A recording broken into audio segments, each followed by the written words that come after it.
সম্মানিত সুধীমণ্ডলী, আপনারা জানেন আজকের এই অনুষ্ঠান হচ্ছে জুলাই বিপ্লবে যারা জীবন দিয়েছেন, শাহাদাত বরণ করেছেন, তাদের স্মৃতিকে ধরে রাখা।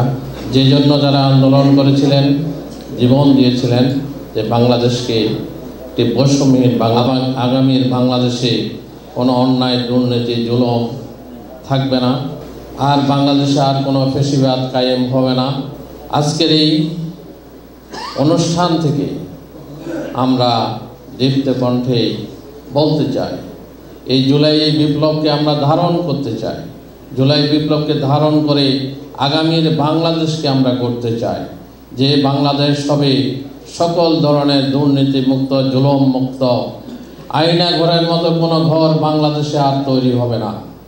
বাংলাদেশের সাধারণ মানুষ থেকে শুরু করে কোনো রাজনীতিবিদ যাতে এই ফ্যাসিবাদের শিকার হবে না, এই বাংলাদেশকে একটি সুন্দর এবং আদর্শ বাংলাদেশে যাতে আমরা রূপান্তরিত করতে পারি, এই জন্য জুলাই বিপ্লবের যারা শাহাদাত বরণ করেছেন তাদের সেই চেতনাকে ধারণ করে আগামী দিনের বাংলাদেশকে আমাদের গড়তে হবে।